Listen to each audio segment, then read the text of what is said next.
Hello, everybody. I am Jared Ross, the Genie Vlogger, and I don't know why I'm so small. There we go. Hello. Hope you all are having a wonderful Friday. Hopefully, you're having a wonderful weekend. Not sure if we have any of our Australian or New Zealanders in the chat, so happy Saturday if we do.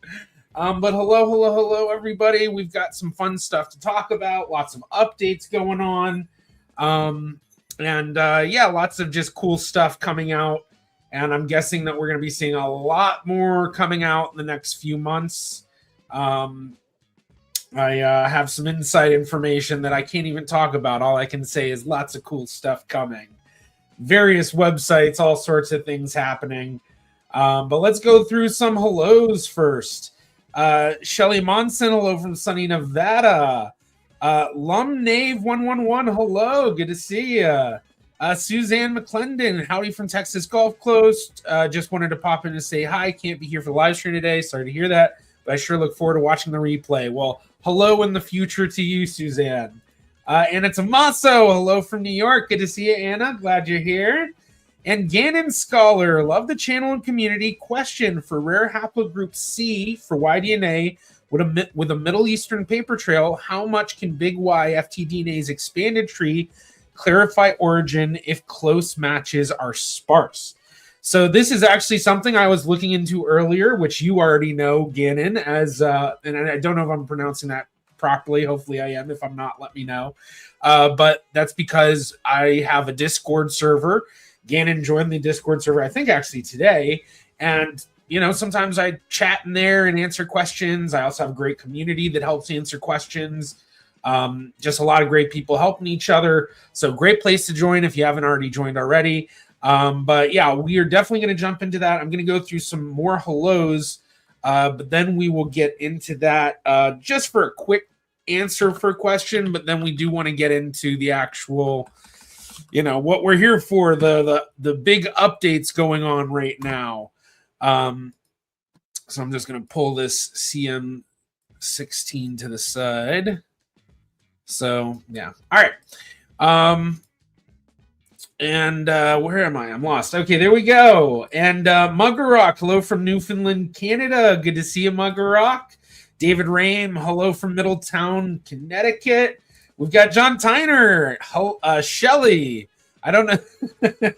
I don't know if that's some Irish thing or you're saying that to somebody in chat who I don't know is Shelley. But hello, John. Good to see you. Caroline, hello from England. Hello, Unique Blueberry. Hello, it's Rosie from Discord. Another one of our Discord people who I was also chatting with a bit earlier. Matt Fast, good evening from Sweden. Hello. Person 11 what? Hello, Friday stream friends.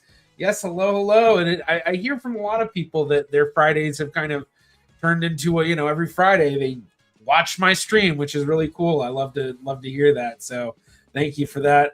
Bear Var, hello and happy weekend. Oh yeah, talking about if budget isn't constrained. So actually, Gannon has already done Big Y. So waiting on the results, if I remember correctly. I think that's right. Georgina, good morning. Happy Aloha Friday from Maui. Thank you for joining. Eldion, Ancestry finally caved and we got a chromosome browser. I wish. I don't know if that ever happened. That'd be massive news. I mean, massive. Nick, goedenavond weer naar de Groningen. I can't even talk. Good to see you. Ik hoop dat alles goed met jou. Yeah, good to see you. Gannon, pronounced properly. Thank you, and hello from Chicago. Also, thank you. Okay. Yeah, funny enough, I actually used to live in St. Charles, Illinois, not too far from Chicago. Basically, Chicago land. Jennifer, good morning from Melbourne, Australia. Well, good morning to you. It's afternoon here, but obviously it's Saturday morning. So hello from the past. Oh, Shelly from... that's who you're saying hello to. Oh, that's funny. Okay. Yeah, Eldion, hello from Texas. Ginger, hello from South California. Just going on to Friday date night WikiTree thing. Oh, yeah. WikiTree, you guys are doing stuff all the time now. So, yeah. And then Bervar on Y-DNA and updated from FTDNA on the new autosomal chips. The newly assigned haplogroups are now being added to their Discover Y tree. Yeah, so we're going to be talking about the updates on the Y today. But first, we're going to just answer that question from the beginning. And I should say throughout the chat or throughout the stream today, I'm not really going to be focused on answering questions. But if people do a super chat or super sticker with your question, I do guarantee I will answer those. Obviously, I still have to focus largely on what we're going to talk about today, the updates. But, if you do have questions, I'm still going to be answering them in this stream. So to start, we have a lot to go through. But first, so the main question that was first posed to me from Gannon, CM216, although you said haplogroup C, which is an even older part of this branch, so this part's old enough. But how much can big Y FTDNA's expanded tree clarify origin? And it's going to clarify much more than this, for sure. How well that clarifies is going to be varied, but right now you have it defined at 45,000 BCE, which is 47,000 years ago. And with 47,000 years, there's a lot that can change. And most people that do big Y, you're going to have at least definitions within the past 2,000-3,000 years. Very possibly you're going to have it even more recently with 1,000 or possibly even closer. Just all depends on your top matches, which from what I remember in Discord, I don't think you mentioned if you had any matches listed yet, but you were waiting on your big Y results. So your results are going to define it much more succinctly. And we can look at the migration map and you can see, where the haplogroup has gone, but this is basically the origin. This is so CM216. All of these lines tracing all over here can trace back to here. And then if we look at the country frequency, this is of the testers on family tree DNA. So we do also have to consider that there's probably a bias of the people who test on here. Granted, they have a lot of testers all over the world, obviously, but with this, it's a largely Eastern Asian. And if I remember correctly, your family came from Iraq, and that's, fairly close to where the centralization of this all is. But when you look at the haplo tree, when you finally get your results, hopefully you'll be able to see, or at least be able to deduce some sort of a path of your family going from these largely Eastern Asian areas and heading out west into the Middle East. So yeah, it should define things much, much more.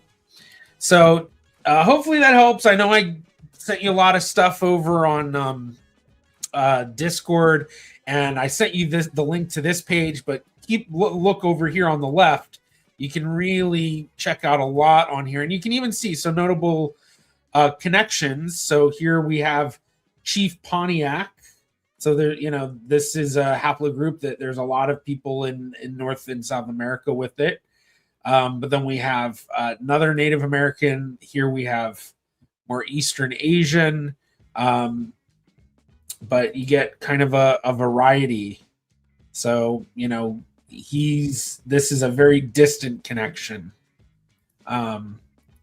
But yeah, you can just kind of check out a lot of stuff here.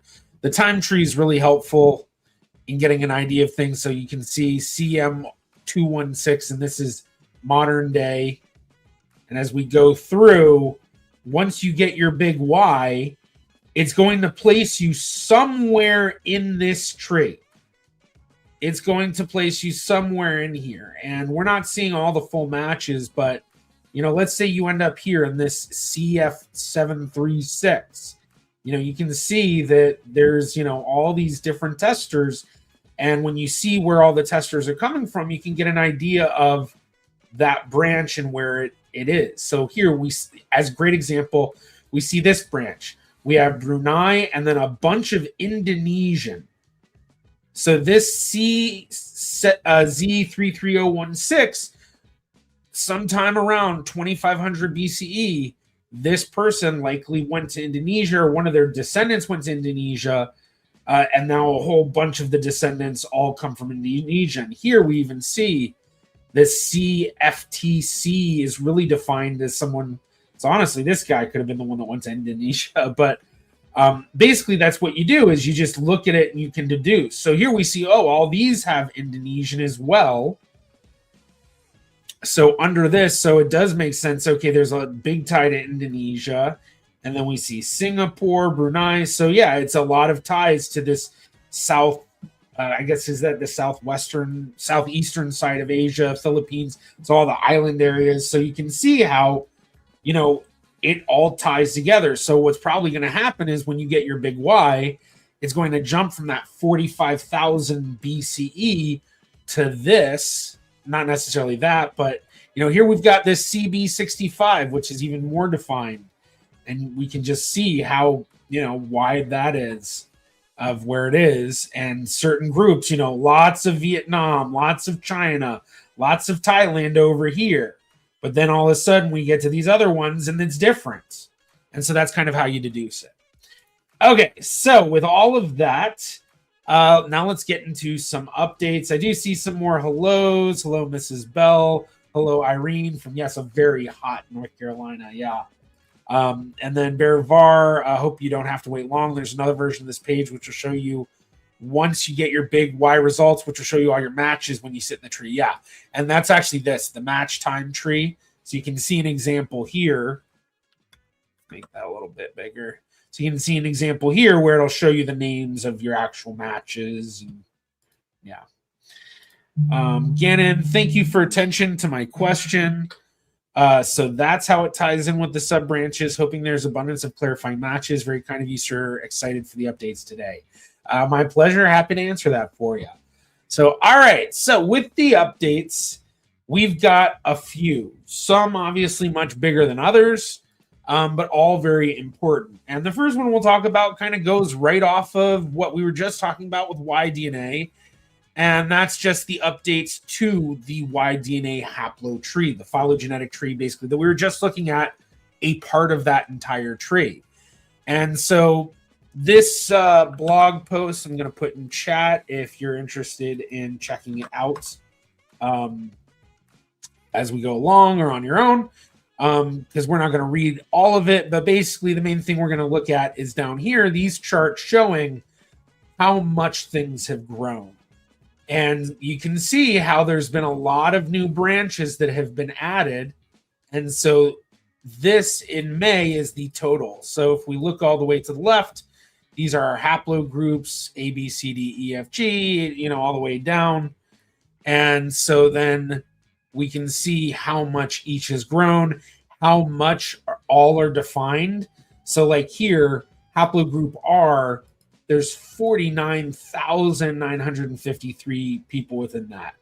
Haplogroup C, which we were just looking at, 1,045. So a lot less, available. So, they're always looking for testing. I mean, look at haplogroup K. So this is what I was talking about as well in terms of the bias. This is bias when we look at the haplogroups themselves, but then there's also, bias on countries and all of that sort of stuff. Here it's looking at the variants. So here we're looking at the haplotree branches. Here they're looking at the variants. So that's the specific DNA markers, which is something different. So if you're really into, if you're like a SNP nerd and you're really into the DNA stuff, this chart's probably going to appeal to you, but it still kind of gives a general idea of how much information they have for each one of these haplogroups. But with the total branches, 105,208 branches, and they updated 1,495 branches in May. So if we look up here, we've got that 1,495. So what we were just looking at in terms of that tree, like literally when you do a big Y, or if you do the mitochondrial DNA, which we're going to look at that update next, that is something where you're literally being part of a world family tree where you literally know how you connect with everybody. You don't know the fine details in between, but you literally know if I trace back 3,000 years up my father's line, and this other person does that up their father's line, we know there is somebody that was alive that we both descend from, that, male ancestor that we both descend from there.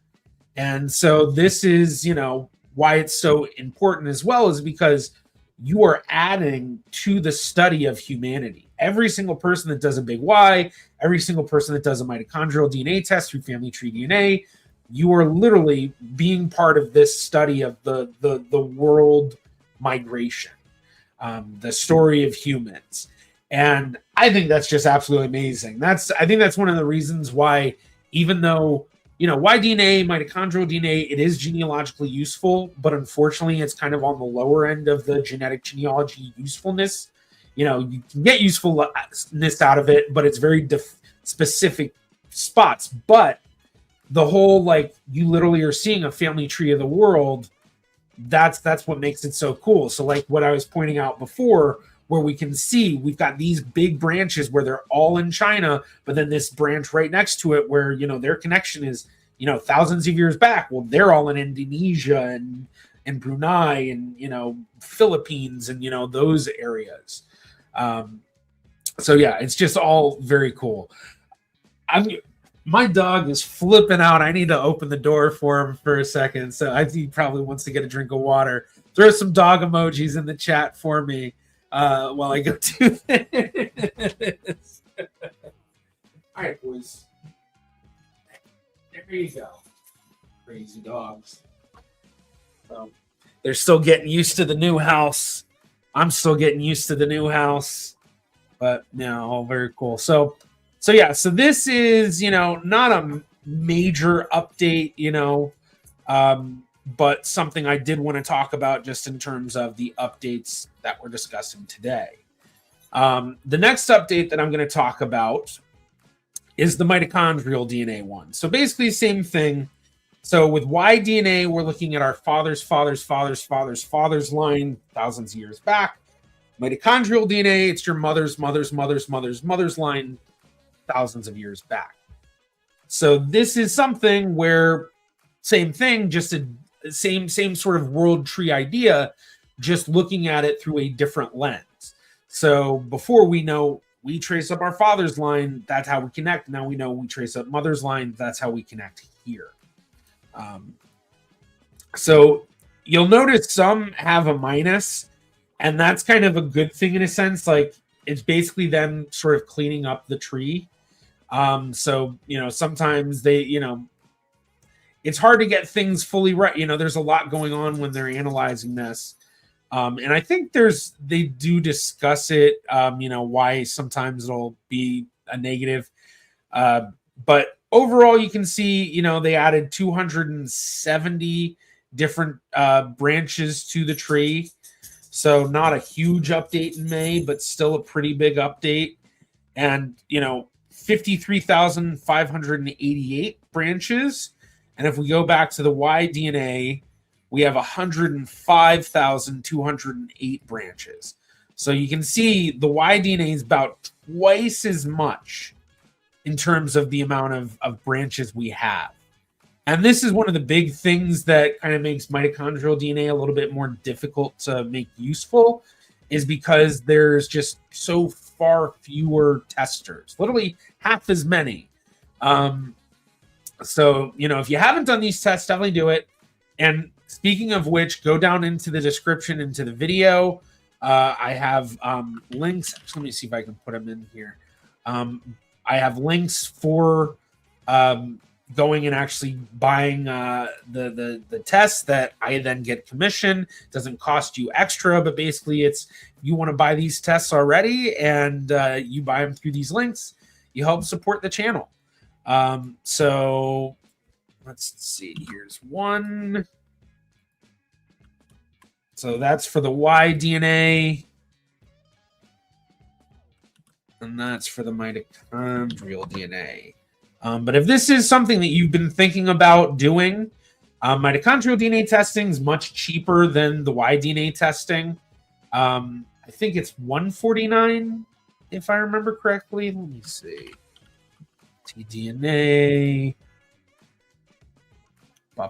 Oh yeah, I guess I should do it. So it's $159 for the maternal, And then for the Y DNA, there's multiple tests.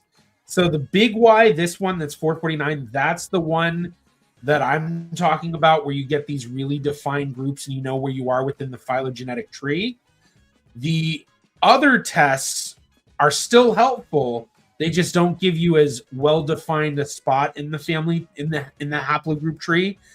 And then you get matches, but it's a little bit, you have a wider range of how close you might be related to those matches. But if it's something that you're thinking about doing, if you have a question on your purely paternal line or your purely maternal line, it can be very genealogically useful. So these were 2 decent size updates, nothing crazy here necessarily. We always know it's increasing. People are always testing with these sites. But I think the biggest announcement that we'll be talking about today, actually, I think I'm going to hold off on it. The biggest announcement we'll be talking about today is the overhaul on GEDmatch. We'll talk about that more in a bit. First, we're going to talk about some studies that have recently been released in relation to the mitochondrial DNA and Y DNA. So since we were just talking about mitochondrial DNA, we're going to talk about this study, which is the study on the mito tree, what we were just looking at on family tree DNA. Paul Mayer is the lead, I forgot his title. I think he's like the lead scientific something, and he works at Gene by Gene, which is the company that owns family tree DNA. And then I'm also familiar with Roberta Estes, who runs DNA Explained. She's actually been on my channel a couple of times. I interviewed her years ago. She's probably who a lot of people read about things from DNA Explained in terms of family tree DNA. But this is a study that just goes into all the things that they've learned basically through the Million Mito Project and all the testing they've been able to do on family tree DNA. So you can see here this chart showing a haplogroup count, and this is the mitochondrial tree. So you can see how things spread out, the number of people. But the one that I find most interesting is this one down here, which really shows it like a family tree. And one thing I do love about it is, I'm actually haplogroup H. I'm H1. I'm H1AI1. And I think it's funny that H1 is literally like, in a sense, it's like the most distant relative to the L0 branch, which is just, I don't know, it's just really interesting. But if you look over here, you can see on the right, it shows you the frequency of the continents that those haplogroups are found. And then you can see just that variation of how, a lot of these haplogroups are very heavily European. Some have much, the Middle Eastern is kind of all throughout, but it's much stronger with other variations or with other haplogroups. We can see how Africa is really tightly bound here, which is kind of interesting because Africa is also like the most genetically diverse continent. But then again, with haplogroups, it's a whole different thing in a sense. But it's very interesting to see, how all of this kind of comes into play. And so this is the autosomal origins up against the mito tree. So, yeah. All right. So this was just something really, really interesting that's come out of that. And it's something that I think, and actually, funny enough, no, it's not that one. But I think this is something that like a lot of people would really get a lot of interest out of in terms of just kind of, what can we actually learn from these mitochondrial trees? So let's see. This is basically, all right, I think I'll just talk about this. Yeah, so this part. So like one of the things was they talk about what they were able to discover with the Ashkenazi Jewish family tree and how they're able to see the bottleneck in time of Ashkenazi Jews. So you can see several Jewish populations aside from the Ashkenazi. Oh, okay, so that's the Ashkenazi. But let's see. Yeah. 53 founding maternal lineages across Jewish communities, but explicitly marked many as prospective candidates of clades to be defined properly in the future. Mitotree formalizes a substantial fraction of these. For example, 42% of Ashkenazi Jews fall into 5 founding lineages that previously had no subclades and have not been substantially resolved. And so it lists these various ones, which actually my dad's mitochondrial. So, one of my family lines, we're K1A9B1. So we're actually a subclade. We're one of the subclades from this. And actually, I wonder if I can show that. Let's see. Need to log in here.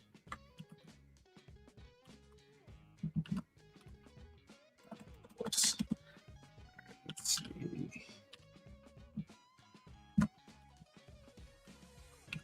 So once I get in here, I can kind of show what that looks like, because with what they did on Family Tree DNA is they actually made it where it was part of your results.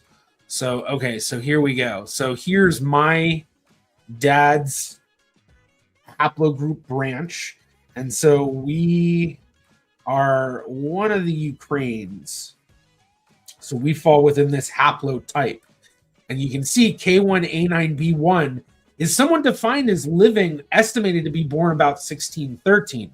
Now you can see the range is very large, though. It goes back to 1450 all the way up to the 1730s, it looks like. But the estimation puts it at about 1613. So you can kind of think of it as like probably 1613 plus or minus 125 years. We all share this ancestor through that line. And then when we go back, we get K1A9B, which has basically 2 main things in it. We have these people that are all just K1A9B, but then we have our group, which is even more defined. And then we go back again, and then it's like craziness. Like it's wild how much is going on. But this person lived about 819 BCE. So that would be, I guess, 2,800 years ago or so, whatever. So, that's one of the groups that they were able to get much more defined. And I remember I got an email basically saying, your group, was really, important in this, and now you can check out your more defined information. And so, yeah. But I thought they had, I'm not sure. All right. But for those that want to check this out themselves, let me put that in there. And let me check chat, because I just noticed we got some stuff going on here. First off, we'll go with the super chat. Brosif535 with the $4.99. Thank you very much. Appreciate that. My closest Y111 match, Russia and I, France, share an ancestor. FTDNA says was born around 1650. Is this common in descendants of Ashkenazi Jews? So with Y111, that sounds like I guess that'd probably be someone that you're at a genetic distance of 0 or 1. So let's see, FTDNA Y. What is that? Forgot what that. They have a chart that actually shows this, and I always forget what it's called. Yeah, the YSTR predictor genetic distance. Here we go. So with the Y1 tip, we can just look at it here. So Y111, so 1650. So you have a genetic distance of 5, based on what you've told me. So it gives you the 1650 is just the kind of estimation. In a sense, it's like the mean or the average of the range. And actually, I just realized, let me take that off for a second so you can see the full thing. Let's make it un poquito. Oh wait, no, I can't make it larger. I guess that's about as large as I can really make it. and it's all wacky.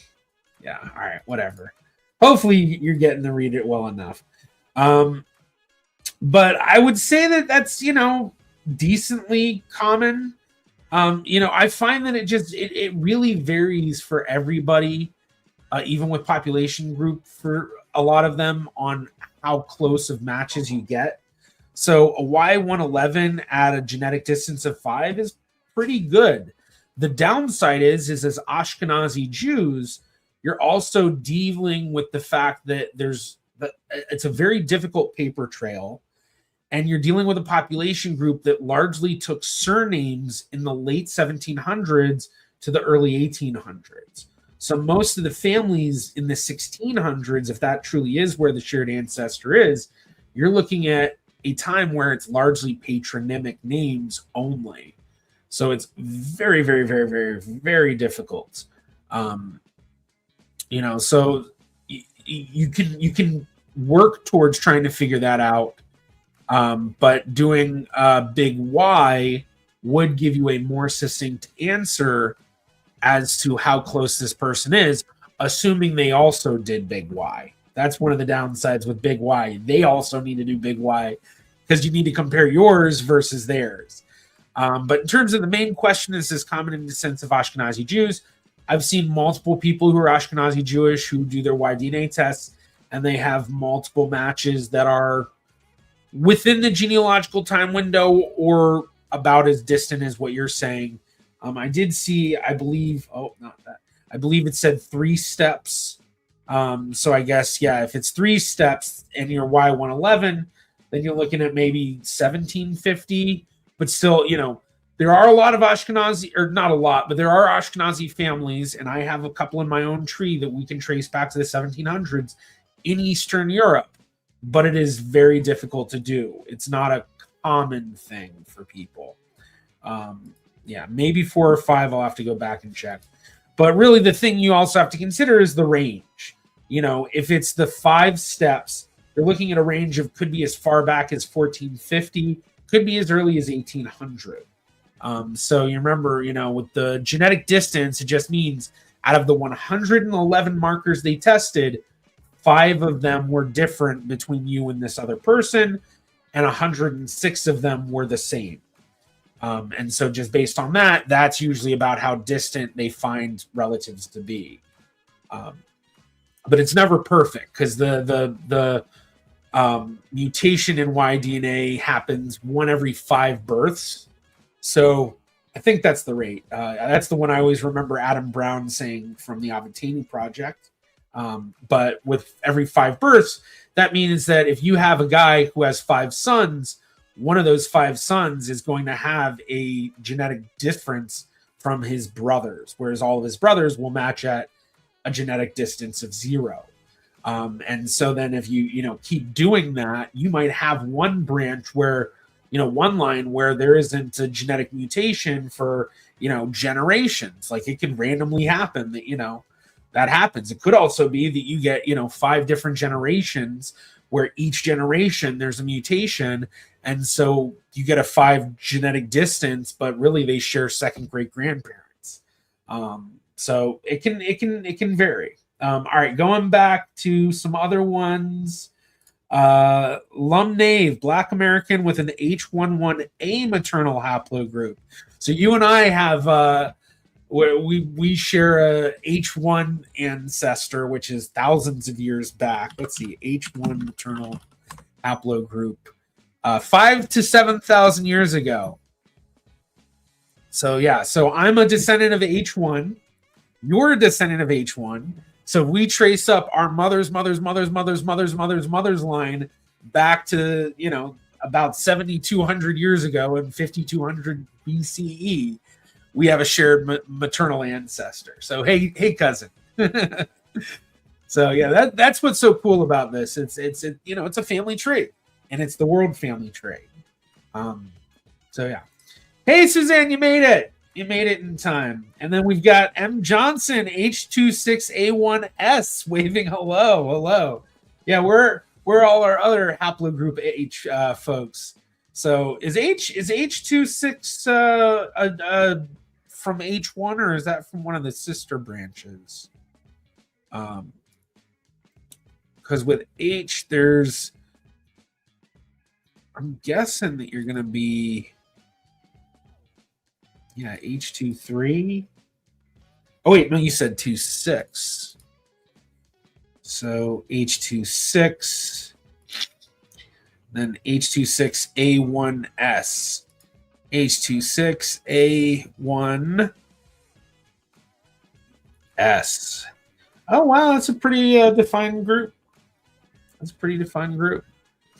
So we're all cousins. Yeah. Yeah, here we go. Jennifer, go team H1VN. What is that marker called? All 9 of us. That's funny.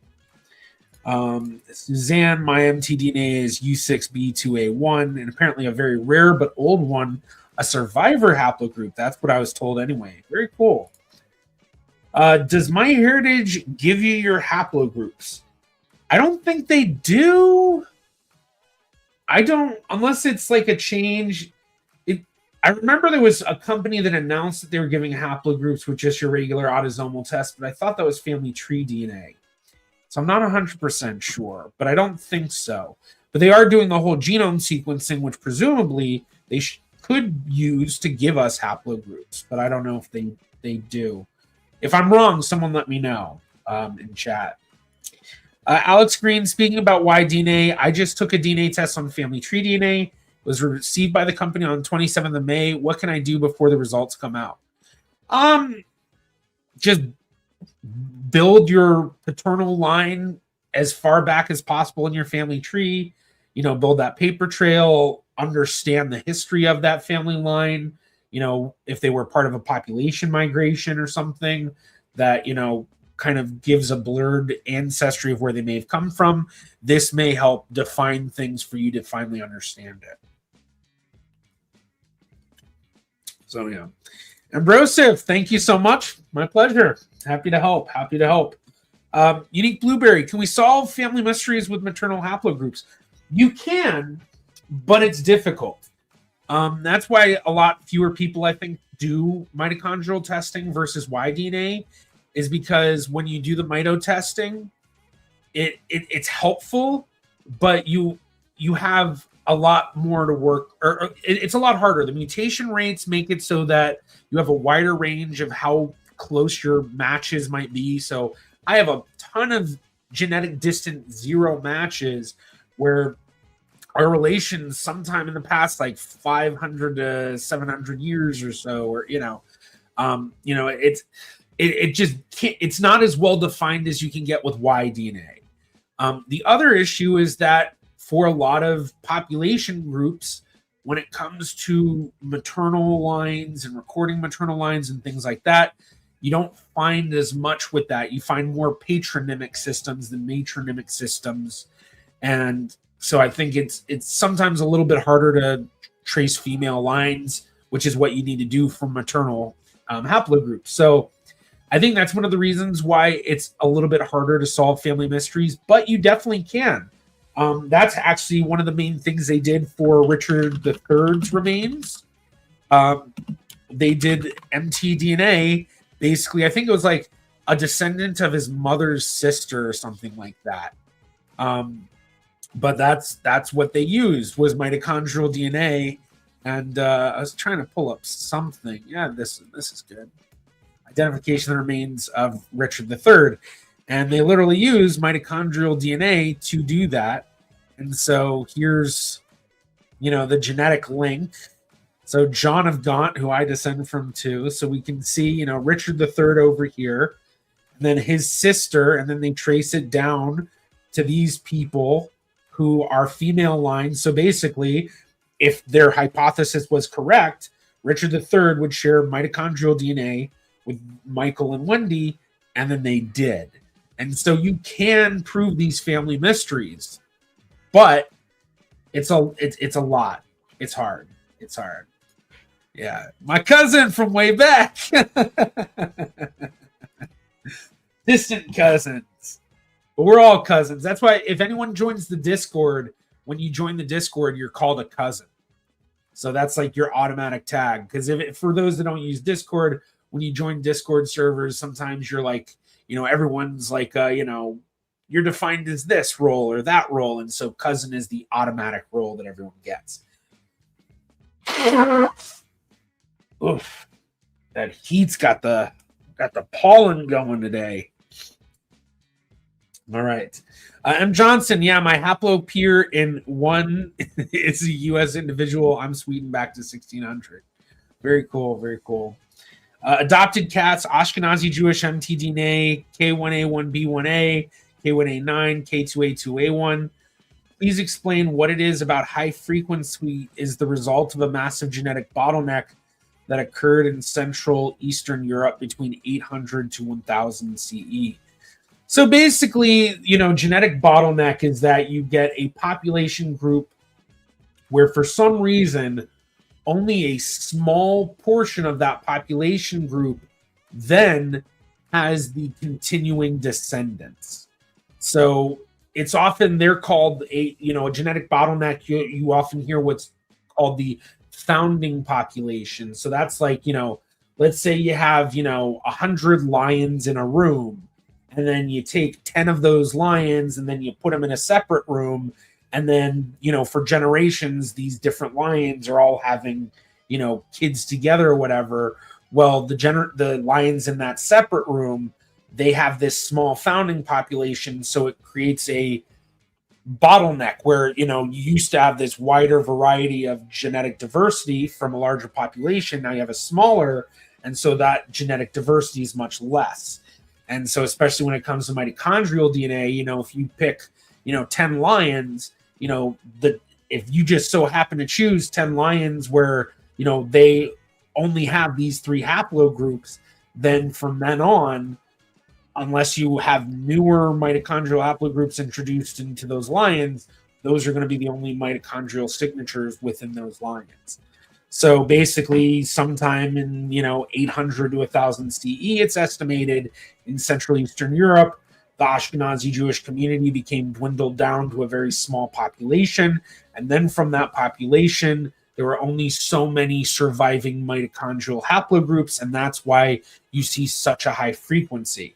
You see variation because there were other mitochondrial haplogroups that were added into the general Ashkenazi population over the 1,000+ years, because people that weren't Jewish would be having children with people that were Jewish, and then those children would stay within the Jewish world. So that's basically what you're looking at with these bottlenecks. So hopefully that explains it. I don't want to get too in depth into this stuff because we still got to get to the big update about GEDmatch. But yeah, so hopefully that helps. Antonio Delace, hello from London, late as usual. Yep, late, but still lots to cover. So yeah. Alex Green, thank you, Genie Vlogger. I have Ashkenazi roots and Ashkenazi Jewish roots, and my furthest confirmed paternal ancestor is Yechiel Michal Gronowski, who was born in 1795 in Radzijo. Is that Hungary? Why do I feel like that's Hungary? Either way, yeah, very cool. Having an Ashkenazi line traced back to 1795 is pretty amazing. So yeah, that's pretty cool. So I have only a couple of Ashkenazi lines traced back that far that are Eastern European. All my Dutch Ashkenazi lines are traced back very far, which actually I see my cousin from my Dutch Ashkenazi side, Catherine, here. So hello, cuz. Yeah, Penny Bailey. I have a family on my mother's father's line. No Y-DNA testers to use. No male cousins on that line. Can X DNA be used? So X chromosome DNA can be helpful for giving you more defined, parts of your tree of how these matches may be from. So with the X chromosome, that's where, a male gives their sons a Y chromosome and their daughters their X chromosome. So you can rule out those father-son relationships if you have an X chromosome match. So if you match someone on your X chromosome and you look at your family tree and their family tree, you know it's not going to be from your father's side because you didn't inherit any of that X chromosome.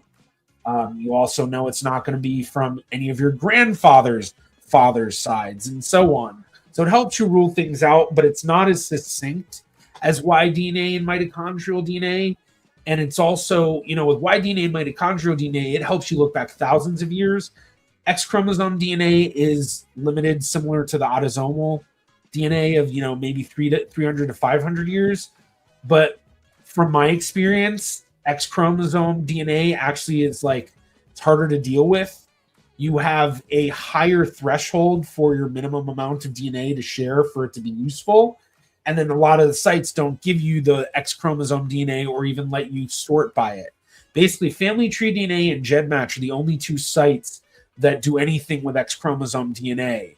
Beyond that, I don't think any of them do. I don't even think any of them even indicate if you actually 23andMe will show in their chromosome browser if you have X chromosome DNA, I think that's right. I could be wrong on that, but I think that's it. So beyond that, yeah.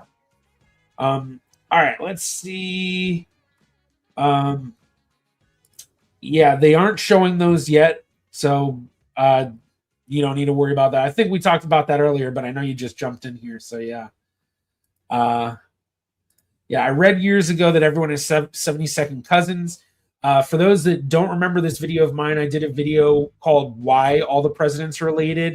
It was part of a collaboration that I did with Matt Baker from Useful Charts and Mr. Beat. And they did videos on how the presidents were related. But in that, I talk about scientific papers that look into, how closely related are we.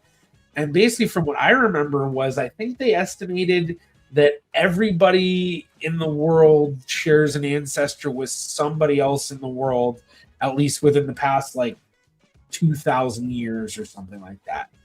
And then it gets, when you're looking at, people within your own population groups or whatever, then it gets even closer. For everyone that's a Jew, we're probably all at least 20th cousins, 15th, something like that. Probably actually even closer, probably 10th cousins. Because every time I get connected to anybody on Genie, which I know my connection into the royal family tree, I have a gateway ancestor. So because of that, anyone that connects to the world family tree on Genie or even WikiTree or anything like that, if they're from a European ancestry, I'm at least 20th cousins with them usually, something like that. So I think, yeah, you find that we're all related. We're just all cousins, It's all just family fighting. That's all that's going on in the world. All right, let's see. I think I'm gonna jump into the next piece. I see people talking about different stuff. I don't really see questions as much. Although Bearvar, you are one of my Genie members, so we'll show your stuff. Yes, Family Tree DNA does show X DNA matching amount, which I do know. Helped me solve a mystery. Second cousin of my father's, they shared 120 centimorgans on the X. Okay, that's pretty amazing. Yeah, with X chromosome, if you get a 10 centimorgan segment, that's kind of like a 7 centimorgan segment regularly. It's not quite as amazing. Pretty sure all Ashkenazim are at most 10th cousins in at least 10 different ways. Yeah, that's true. That's the other thing. We're all related in many, many different ways. It's not just even we're all related at least once. So. All right, so the next thing, continuing on with the scientific papers, one of the big ones that was announced was this one, which has a lot of people who I'm good friends with that were part of this, most specifically Raquel Levi Toledano, Michael Waz, a very good friend of the channel who's been in multiple videos, and Adam Brown, who has also shown up in a video. He was in my video of professional genealogists reacting to a fear-mongering video. And basically, they worked on the patrilineal genetic ancestry of Moroccan Jews. And within this, my Nunes Vaz line actually was part of the study. So this is out of the Avatenu DNA project, was a big part of what they used for this. And so for the Nunes Vaz family tree, which if anyone saw my recent video talking about that, this is the haplogroups that we were talking about in that video. And the Nunes Vaz family tree falls under GFT392086. So this haplogroup here. And so then all these other haplogroups, they come from that Moroccan Jewish ancestry. And so we can see anytime you see Avatenu sample, that's someone pretty much guaranteed to be Jewish. And then a lot of these others, even if it doesn't say it, they're probably Jewish. And then we even have a few Ashkenazim hiding in there as well. But basically what they found with this study was they were looking at the origins of the Moroccan Jews by studying their, haplogroups. What was the variety of their haplogroups? And basically what they found, I think,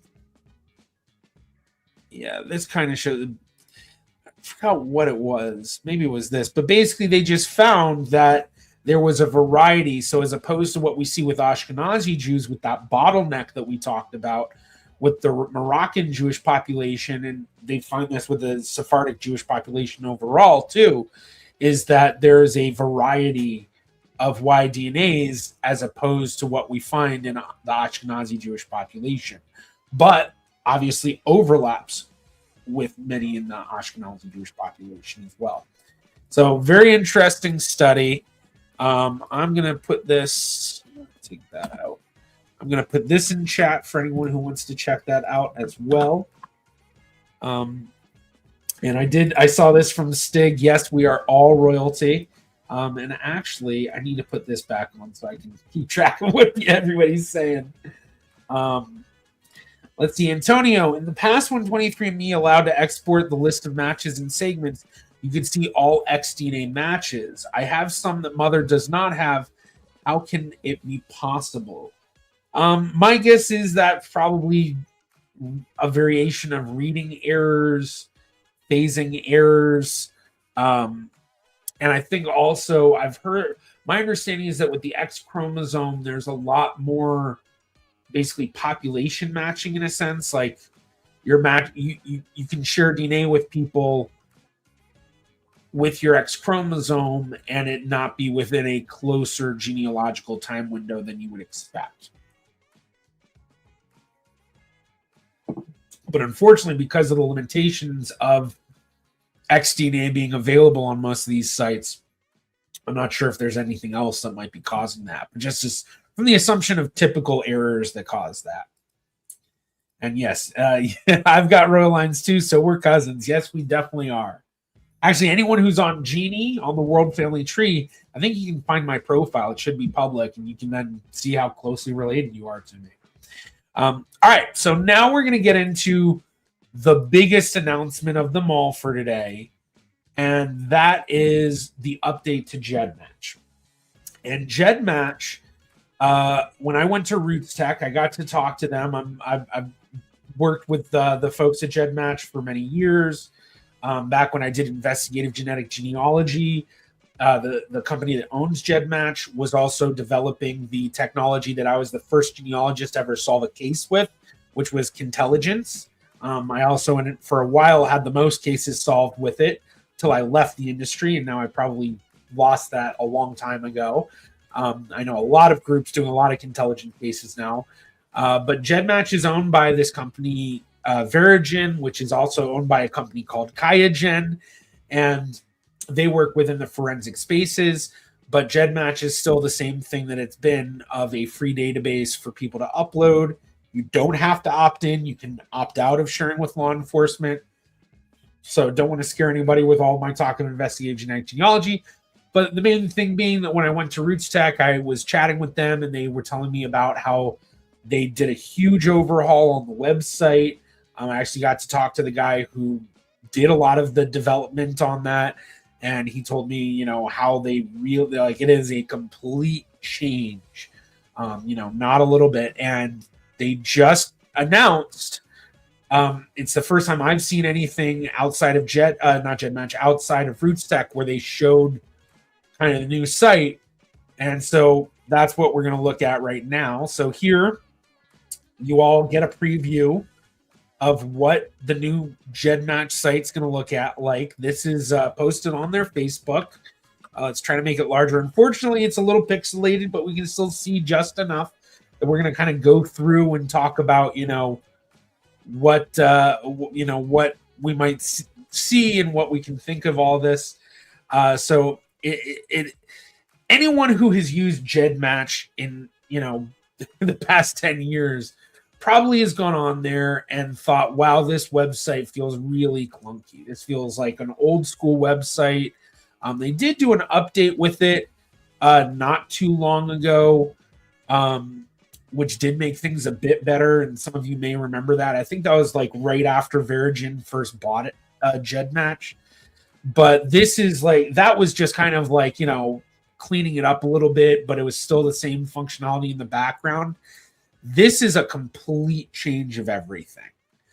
And so far, what we can see, I'm really happy about. It's a lot of interesting stuff. For one, I love the fact that you can anonymize content. So if I want to show something on GEDmatch, I think I can actually do it, which is awesome. And I can't remember if that was something I asked them to do, but they did it. It's down here, this anonymized content. But then if we look over to this side, we have the dashboard, which that's what we're at, the dashboard. There's a message of the day.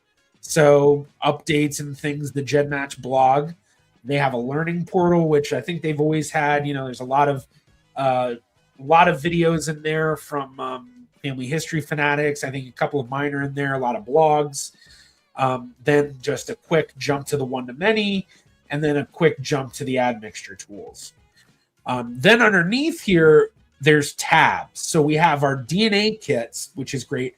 Then we have the GEDcoms, which that's been a sore spot for me with GEDmatch for a long time, is that it was really difficult to add any sort of a family tree for people to be able to see your family tree on GEDmatch. It was either you upload a GEDcom, which it was a very clunky system that they used to have, or you'd have to link your wiki tree, which wiki tree is a little bit more difficult of a website to use. They purposely do that so that they don't get as many people, just going in and changing everything willy-nilly. But because of that, it's your layman users that aren't really advanced on things. Even though to upload a GEDmatch, you kind of have to be a little bit of advanced level in a sense, but it just made it where the bar to get your family tree connected to your DNA kit on GEDmatch was just too high for a lot of people. And I think that was a serious issue. There's also a notebook, which I think is great, being able to keep notes on what you've got going on. I'm very curious to see what that's going to look like and the functionality of, can you put specific notes on matches? Can you, do something where you're, make a note on multiple matches? Because there's also this tag groups. And I think that's going to be a huge thing for anyone that does the groups and tags on Ancestry, which I think has the most expansive version of that. It's very helpful with DNA matches. So that's a lot of great stuff that we're seeing. Then on the left, we have our menus in a more sensible manner. So there's matching and comparison, which I'm sure matching and comparison, that's going to be your various one-to-many tools, your one-to-one tool, possibly your the tool, who matches one or two kits. So that's where you put in, I want people to match both this person and this person. Then you have your segments and triangulation. Then you have the clustering tools, so your auto clusters, things like that. Your matrix comparison, which I feel like not a ton of people use the matrix comparison as much, but it can be a very useful tool if you need to compare, especially a lot of people that you think are clustering together. Admixtures, you have your actual GEDcoms over here on the left, and then you have a whole utilities. And then they also have their forums over here. So we've got a lot of cool stuff going on. And I think that from what they told me in terms of how they've really overhauled everything, I think for some people, it's probably going to be a little bit of a learning curve to figure it out. But my understanding is that it's supposed to be very, very, it's supposed to feel much more straightforward. So the big thing is for people that want to learn about it, they're going to be doing a preview. And I'm, let's see, copy link address. So you can sign up for that preview through this What was that? Oh gosh. Oh, Facebook. Why do you have to create the stupidest links? All right, let's do this again. Let's do this again. Let's just copy that.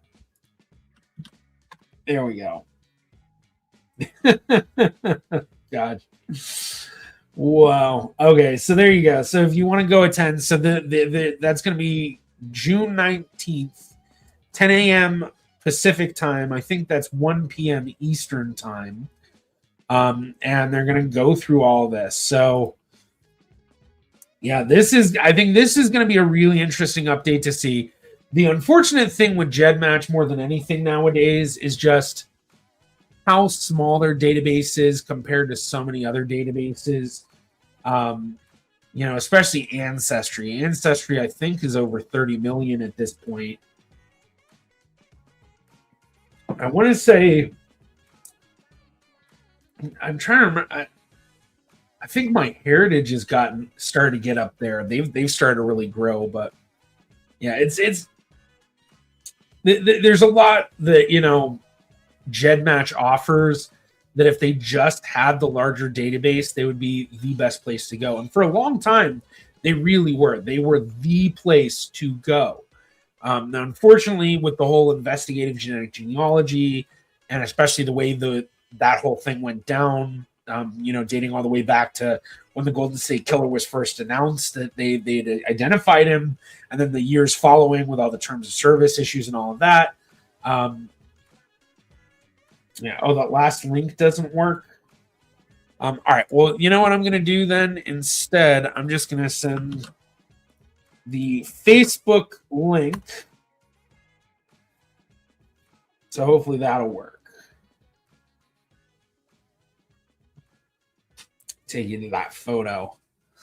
But yeah, so the main thing really just being that, I'm hopeful that more people will start to get back onto GEDmatch. I don't know where it's at in terms of its database size, but I know there were a lot of people that left during those years. But I mean, it has been growing still. So, I'm very hopeful. It really is just a shame that, the site that has the most and best tools overall is the one that doesn't quite have as large of a database. So yeah, Ron Grass. Yes, I've been on WikiTree for a while. Don't quite understand how to use it. Yeah, so WikiTree's great, but it definitely takes a little bit more knowledge. And it makes sense why they would do that too, because with a collaborative family tree, where everybody's merging their stuff in a one world tree and anyone can really edit most anything, there's going to be issues if anybody can go in and change stuff with, no previous knowledge or whatever. So it really forces someone to really want to actually update it, and two, update it in the proper way, the cited way. Which, I do see the benefit of doing a quick, building things without citing as you go along. But I also have felt the issues of having to go back and being like, wait, where did I get this information? So it's like, I definitely understand both sides of that argument of things. So I'm curious what all of you think about, the new view of GEDmatch. Is there anything that you're hoping for with it? I think we've got a lot of people in chat that probably have used GEDmatch for many, many years and have seen a wide variation of it.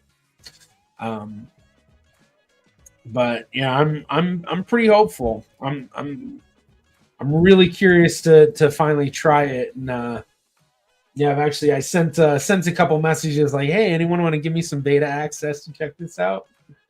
Ron, the only thing I don't like about Ancestry is that if you go off it for a while, it erases what you already have on there.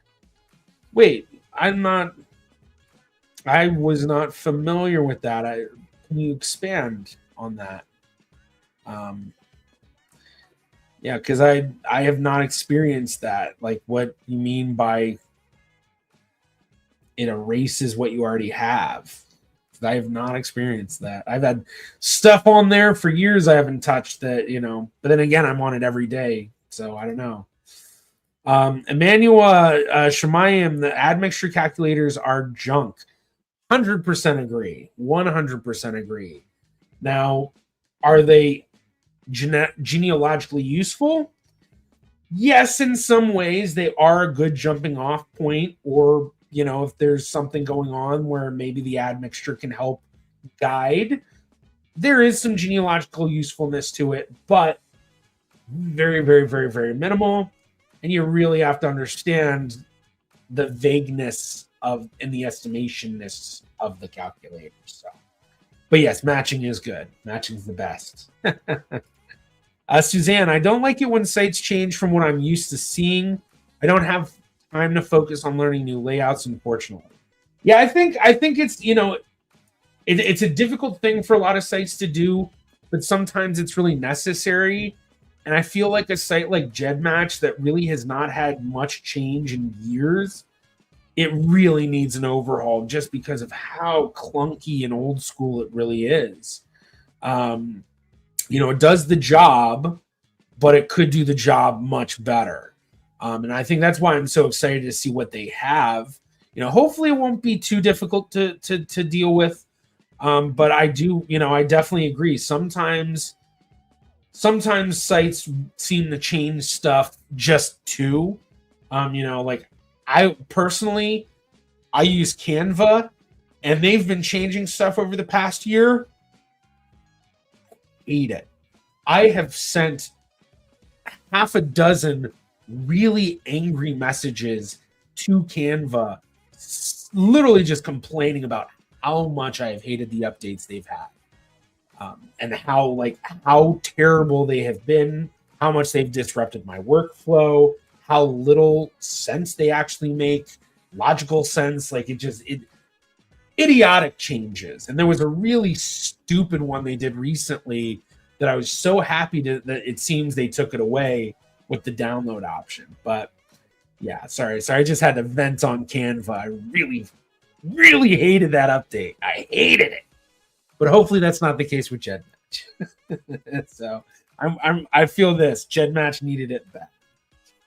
Bearvar, they'll hopefully figure out how to allow the new NGS tests, or the whole genome sequence test. I'm guessing what you're saying from MyHeritage and Family Tree DNA.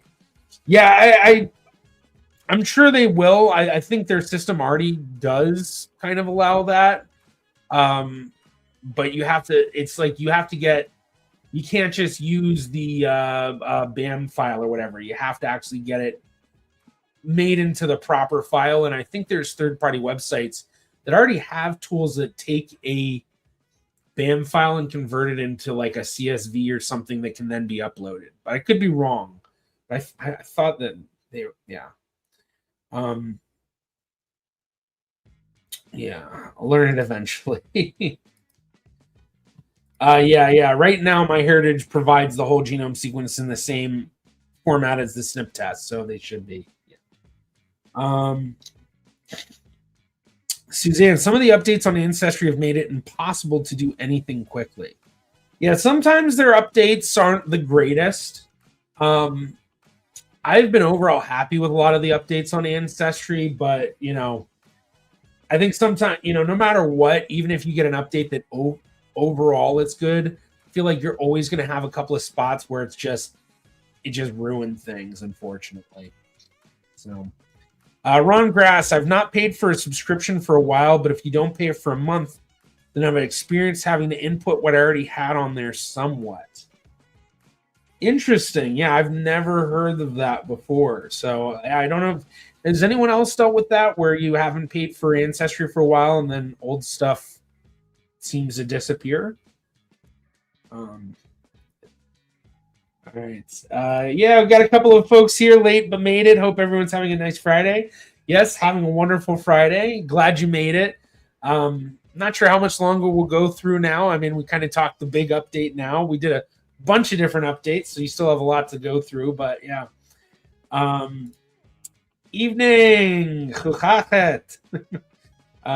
Let's see. Yeah, just too old for changes. Oh, Sherry. Gotta head to work. Gonna have to check Jeannie to see if we're related. Bye, y'all. Well, Sherry, thank you so much. Hope you have a wonderful time at work. As much fun as you possibly can have at work.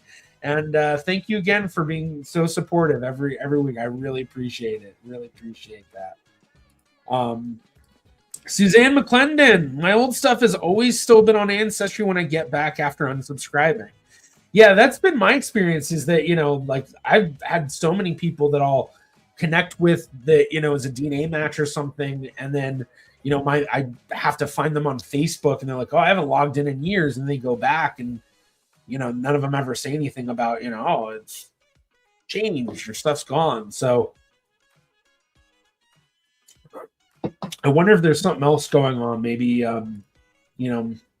maybe you've got multiple accounts. I don't know. So, but yeah, so a lot of updates here, and then like I mentioned at the beginning too, so many other updates that we'll be seeing in the next few months from a wide variety of websites. So hopefully not too much change that you're not gonna like, Suzanne. But yeah, we're gonna be seeing a lot of cool changes. Advantageous Blue, are the health reports on 23andMe worth looking into? They can be worthwhile to look into, but the reality of it is that if you truly want real answers medically, you need to get a genetic counselor to do proper medical testing. And whatever you get on the reports for 23andMe, you can't take them as fully definitive answers. So if it tells you there's no indication that you're at a higher risk of this, it does not mean that you have no risk. It just means that of the variants that they're looking for to see if you have a higher chance, you did not have. But often they're only looking for a couple of the DNA variants out of the hundreds or sometimes even thousands of variants that really need to be tested at a much higher level. So it's kind of like, it doesn't necessarily hurt as long as you understand things properly.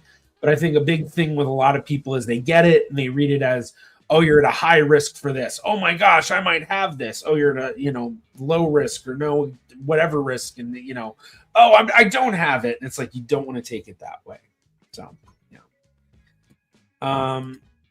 Yeah, John Tyner, my mitochondrial haplogroup is H1C1. So we got more H1 haplogroup family.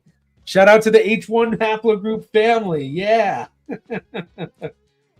Gannon Scholar, I saw your PewDiePie video and that the health markers are really hit and miss, especially the ice cream one. I think it was 23andMe at least.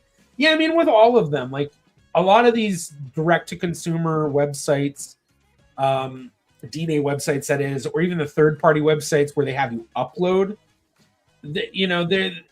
they're very hit or miss overall. The whole genome sequence ones, like Nebula, that's probably your best bet if you want the most succinct information.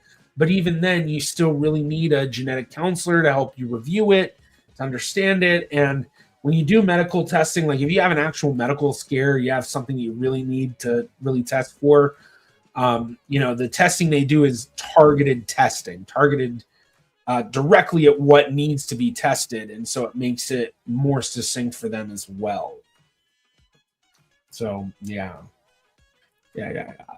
Not Tony. Is there a way to get my haplogroup from my Ancestry DNA test? So, yes, there is. What you can do is download the raw DNA file from Ancestry, and there's various third-party websites that have this. I think, is the Steve Morse website one of them? Here we go. Yeah, Steve Morse website. This is an old school website. Oh, this is just the family tree DNA. So I think, yeah, this is just, so there's different, you need, yeah, there's know there's some site that does this. I thought Steve Morse's did, but maybe, yeah, let's see. Why is it YSeek that does this? I think they cost money. But there are ways to do it. I can't think of the sites off the top of my head because I've never done it myself. I've just, gone and done the actual test. But there are ways to do it. If anyone knows in chat, okay, NevGen. Okay, so YSeek does do it. Some of them do cost money. I know YSeek has stuff that costs money. Some of them do it for free, but there are ways to do it. Just got your results yesterday, so congrats. Yeah, can't wait for the Ancestry update later this year. Excited. Yeah, Ancestry is such a constant update. They're always updating. Advantageous Blue, thank you. So with any predictions or variants, they may or not be accurate as they are only part of the genome, and we better to do medical testing elsewhere. Yeah, I mean, if it's something that's truly worth testing, you don't want to just go and have billions of medical tests. It's very expensive to do medical testing. But it's really, I guess, really, I'm just coming at it as a, the 23andMe health reports can be, interesting, I think would be the best word to use for it, but they aren't something that you can really use for true medical evaluation or, actionable health suggestions or whatever. That's where you have to do the medical testing.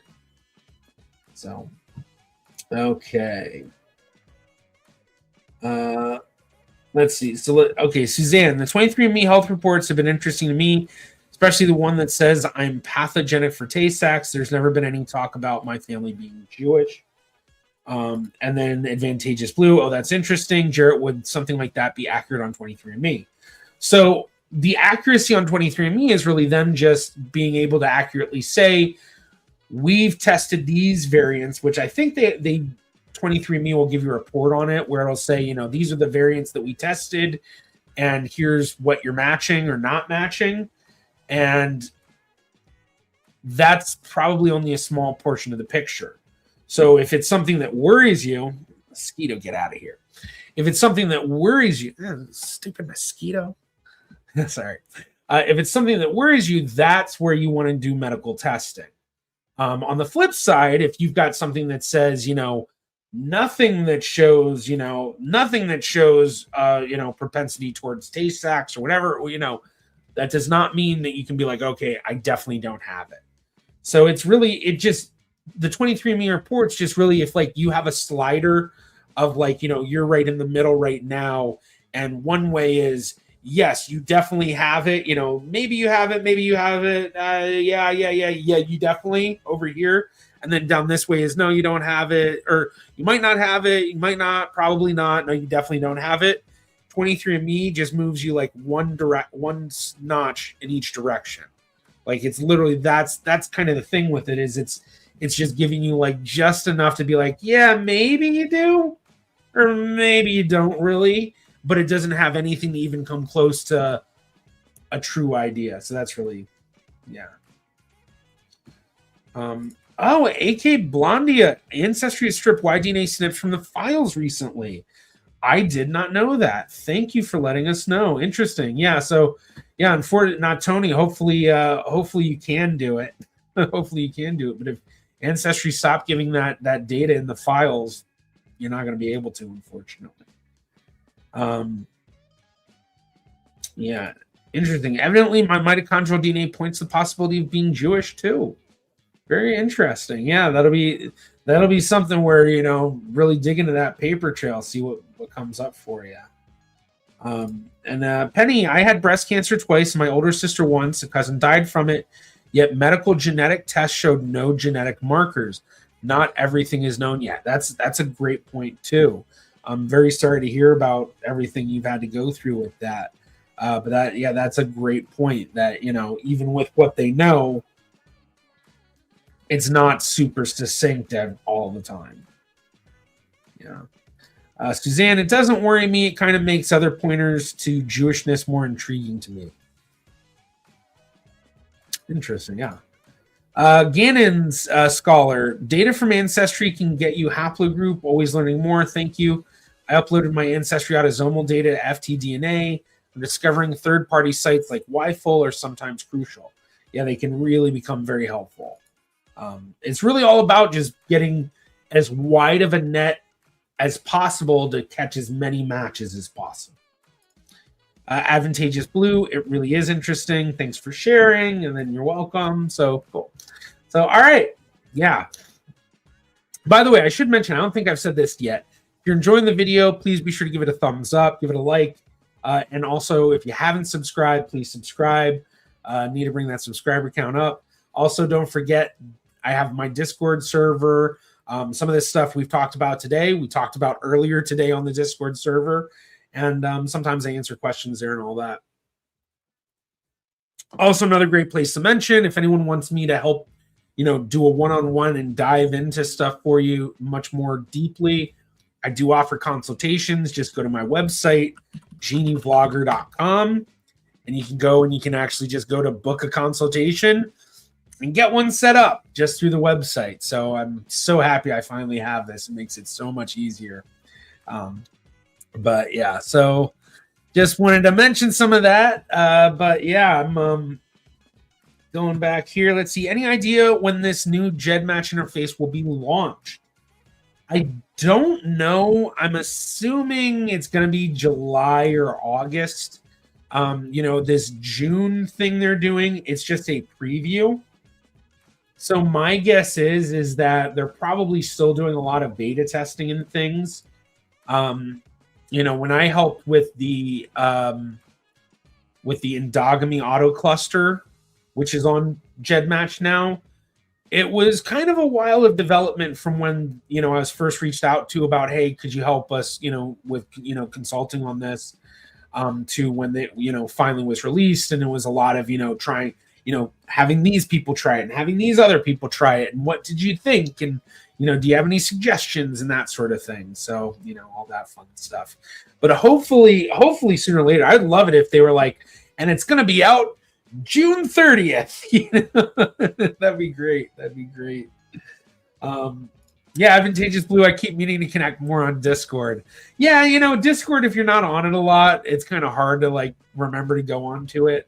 But once you really start chatting with people and stuff, it's just kind of a fun thing to have on in the background for me, and especially having my own Discord server, it's kind of probably a little bit more intriguing to me than most others that, use it as much as I do. All right, let's see. Suzanne, have to run. Have a great weekend. Well, thank you for joining us. Yeah, work and life get busy, but love this all and hoping to connect with everyone more. Thank you for creating this community. My pleasure. I'm so happy to have so many people part of this community, and so and I'm just so helpful with each other. Everybody's always constantly helping out on the Discord server and all that. It's awesome. Awesome to be the center of what's created that, I guess. So yeah. So if anyone does have any questions, happy to take some questions. We've covered a lot today, so anyone that is just jumping in just to kind of click through some of the stuff we've talked about. We've talked about a lot of different stuff on here. So yeah, a lot of big updates constantly going on. But yeah, I'm definitely excited for a lot of this stuff, and I'm actually waiting on my big Y results. And from my understanding, I think Gene by Gene's lab is actually on a delay. So if you've sent in your DNA to Family Tree DNA, I think you might be waiting a little longer than typical. Usually, I think it's like an 8-week turnaround or a 10-week turnaround. But I remember last I looked, I think they were saying that they're at 12 or 14 weeks turnaround. It also varies on which type of test you do, because each type of test has a different process on how they actually read the DNA and all that fun stuff. Let's see. Advantageous Blue. Which site do you think is best for premium subscription with the recent updates? MyHeritage, 23andMe, or Ancestry? Personally, I think I would lean mostly towards Ancestry at the top. I think MyHeritage would be underneath that, and then 23andMe would be much further down beneath that. The big reason being with MyHeritage and Ancestry, you do subscription and you're subscribing to a lot of different things. You're getting all of the advanced DNA tool. Well, I guess it depends on the subscription too. They all have different levels, but assuming you go with the top level stuff in a sense, you get access to the advanced tools for DNA stuff. You get documents, which is huge. You get a lot of digitized documents, and that's why Ancestry is at the top for me, because they by far have the most documents, and they've been the place that I've found the most stuff from any of these sites, and have had the best matches as well, largely because they're the largest database. So I find that their premium subscription becomes the most worthwhile because I find I get the most out of that. But this could be something that would vary for some people, where MyHeritage might actually end up being better, because with MyHeritage's focus more on the larger world outside of North America and even the English-speaking world, you can say, which is kind of a large portion of what Ancestry focuses on. Obviously not everything, but MyHeritage, they have a lot of unique stuff in their data sets that's European focused and South American focused and elsewhere. So if you come from South American ancestry, I would probably say you might have a better, MyHeritage might be a better option for you for that subscription if you only have the budget for one. But with 23andMe, that's far below both Ancestry and MyHeritage, because they have some records on there. They've just started putting stuff on. Of course, it's all the records that are the, most simple, censuses and births and deaths and, all the stuff that's easy to get a hold of. They don't have much they can offer. The family tree system that they have is very basic and clunky. And it is cool how it does allow you to do the reconstructed ancestors, where you can reconstruct the genomes of your ancestors, and how, it does allow you to do some of their other advanced tools. But you pay for the subscription on 23andMe, and it's really only giving you that little bit of access for the DNA stuff. You do that with MyHeritage and Ancestry. You get in the documents, you get in the DNA stuff, and you get an advanced family tree software, so you can actually build your family tree.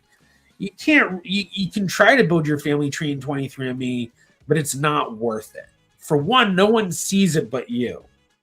23andMe doesn't allow you to have the family tree you build on there accessible by your matches, which I think is kind of dumb. I think they should do that. They do allow you to have information on your family tree, and they allow you to link to a family tree. So like for my 23andMe results, I have my genie tree link there, but overall you just don't get as much. Now 23andMe, the premium subscription, I think, is far less than the Ancestry and MyHeritage's are, but I definitely think by far, for me, Ancestry at the top, MyHeritage somewhat below that, and then 23andMe far at the bottom. So, but yeah, depending on where you're coming from, though, like I said, MyHeritage might end up actually being the better option over Ancestry for some. But I think for most people, especially in like the US, which I know I get a large people all over the world. It's very obvious from everybody here, but I still think the large majority is in the US, and even the English speaking world. I say that all the time, but really, you look at the US, Canada, the UK, Australia, New Zealand, South Africa, those are kind of the big parts of the, that make up Ancestry, and you do get outside of that, but it's, that's the large majority by far. Lewis, thanks, Jared, for the link to the GEDmatch presentations. Happy to do that for you. Good to see you in here. I know you were commenting earlier about different things. Ron Grass, how are you liking your new place?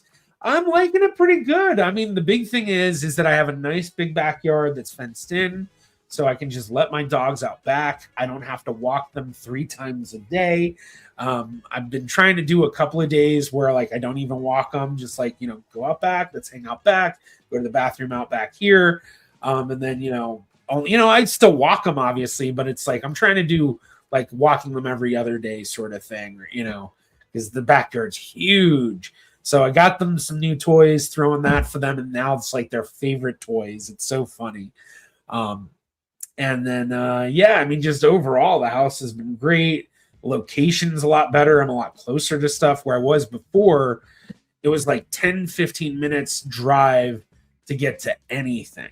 If I wanted to go to the grocery store, it was like 10, 15-minute drive. Now it's like a 5-minute drive to anything. And then even then, at the old place, it was 10, 15 minutes to get anywhere. But then if I had something that I, wanted to go to that was, like an event or something in, downtown Raleigh, it was like a 20, 30-minute drive. Now it's, 15 minutes if I want to get most anywhere. So that's pretty cool. So I'm liking it a lot. So yeah, thanks for asking. I appreciate that. You're welcome, Gannon. You're welcome. Bear Var, 23andMe, the worst by a very long mile, very expensive with limited genealogical value. Yeah. Now 23andMe is turning things around. I think they've been really adding a lot of interesting stuff. They brought back the chromosome browser, which is huge. They brought in the reconstructed ancestors tool, which I asked them at Roots Tech, do you plan to make this where the reconstructed genomes we create for the ancestors are searchable against the database? And they were like, yeah, actually, that's what we're aiming for, which is amazing. But they do have a long way to go to really make themselves that much more amazing. But the one thing that's still keeping them up above everything else, I think, is the fact that they still have such a large database of testers that if you haven't tested a 23andMe and you're still trying to find people to help uncover certain branches, you really need to consider it, because 23andMe has so many people that have only tested on 23andMe. And if you don't test on 23andMe and this first cousin match, that's the match that's going to explode your family tree to finally understand it, if they're on 23andMe and you don't test there, you're never going to match them. So that's kind of the thing with it that really keeps them floating. That's like their life preservers, that they've got such a large database. If they didn't have that, if they were one of the smaller databases, like if they had like a living DNA size database or even a family tree DNA size database, I don't think they would have stayed afloat. I think they would have gone down quick. But yeah, so still some viability there. But yeah, the genealogical value, especially comparing to Ancestry, MyHeritage, yeah, big difference. Awesome. Thanks so much for the info. Just sign up for the GEDmatch seminar. Very cool. Yeah, I imagine there's probably going to be a lot of people at that seminar with me too on here. Brian CF, which Dutch, Ashkenazi, Sephardic families are you connected to? Remember you said something in the past about this in your family tree. To many. In fact, let's see. Maybe I'll just bring up my family tree. Let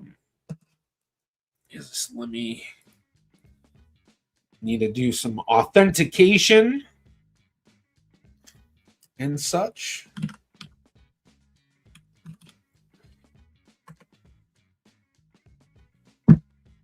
But yeah, I mean, the main ones while I'm pulling this up, Nunes Vaz. My mom was born Nunes Vaz, so that's always been a very close family to me.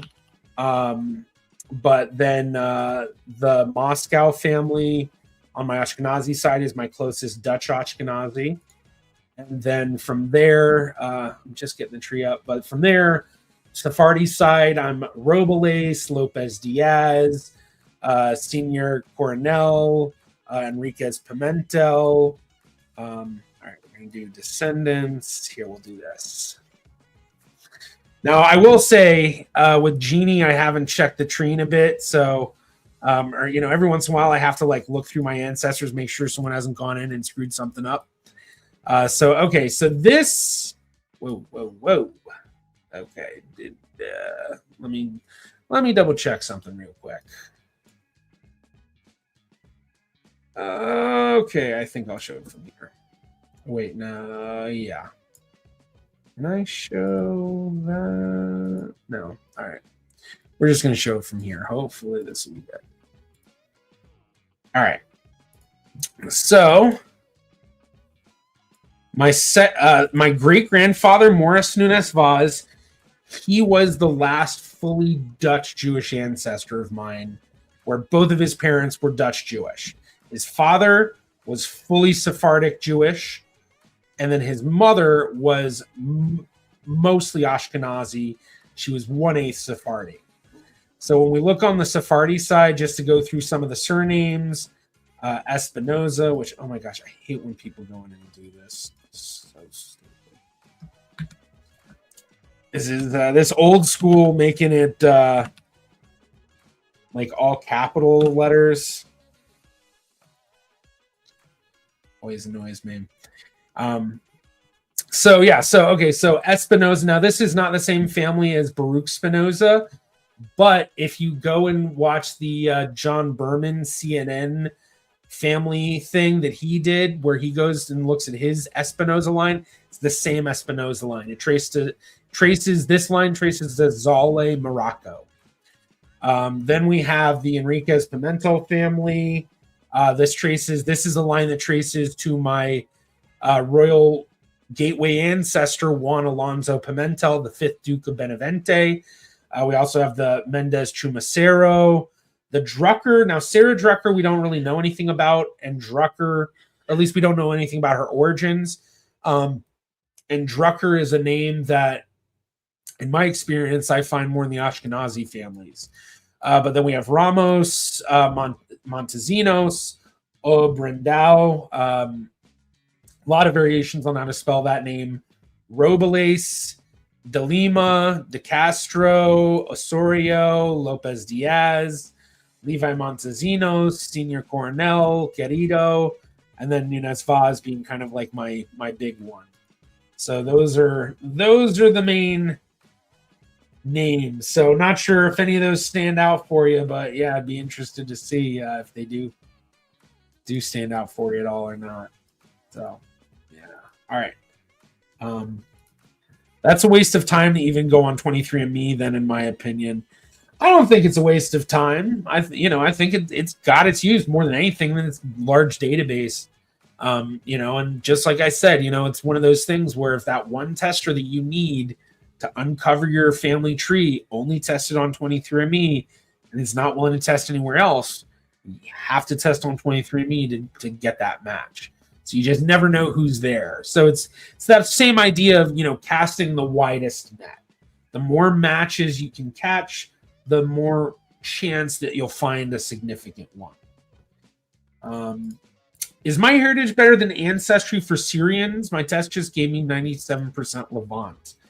Well, in terms of the percentage admixtures, I don't really know.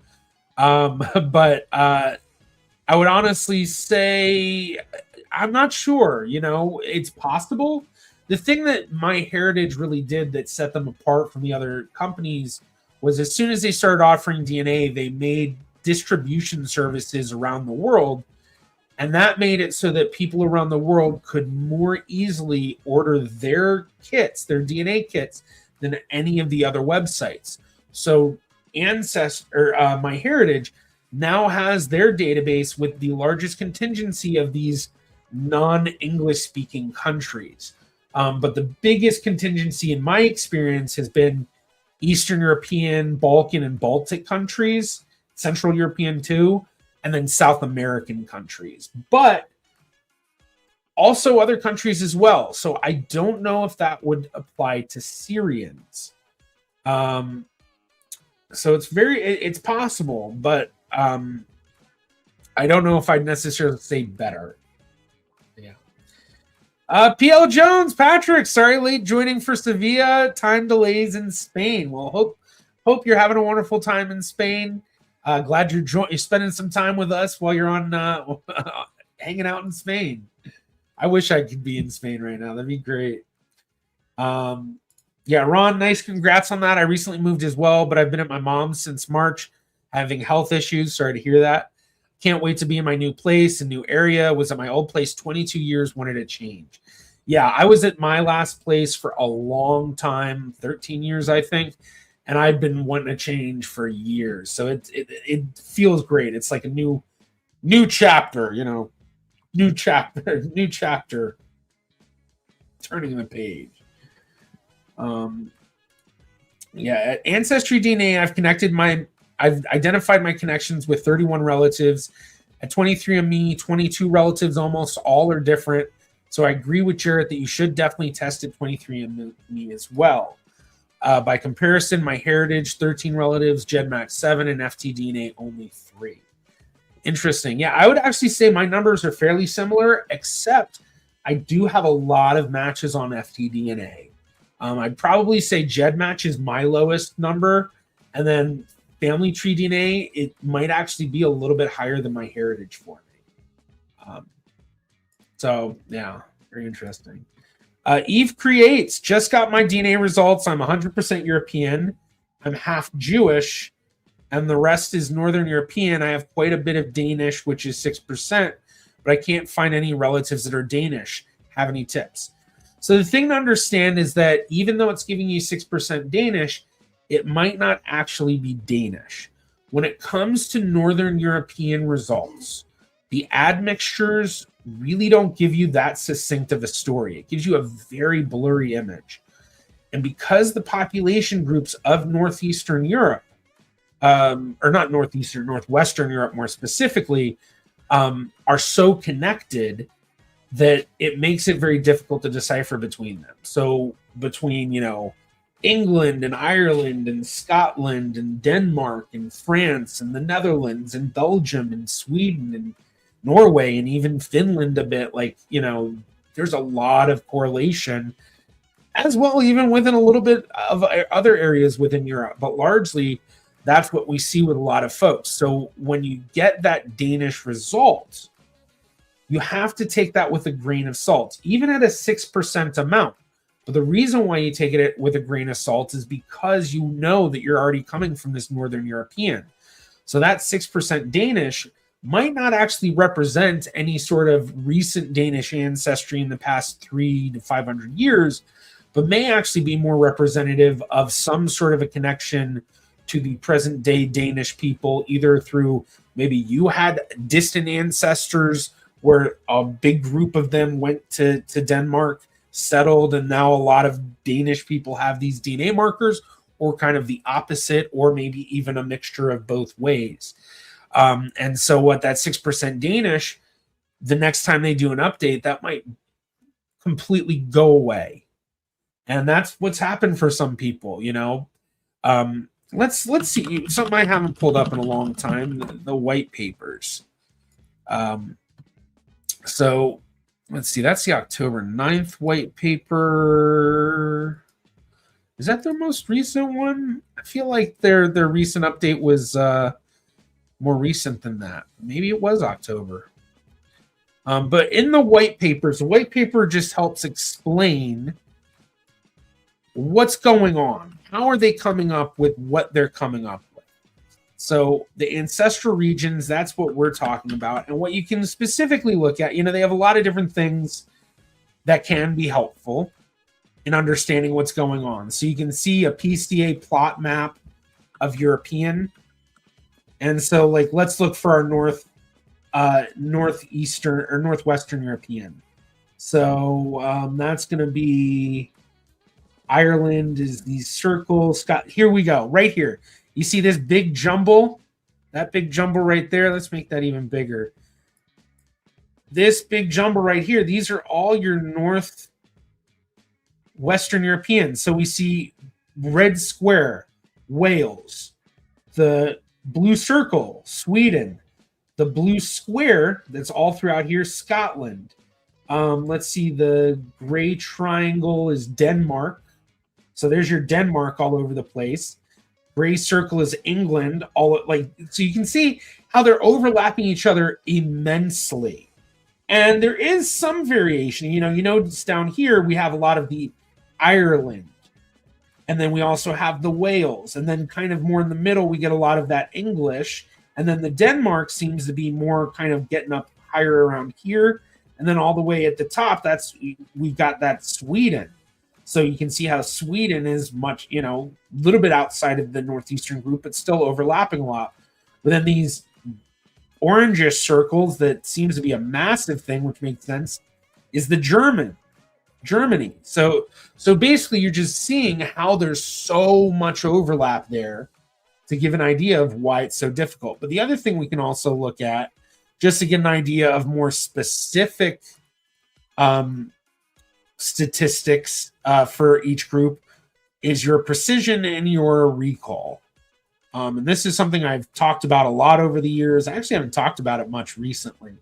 But so here we see from them, what are the precision and recall numbers? And basically, precision and recall are just two different ways of looking at the statistical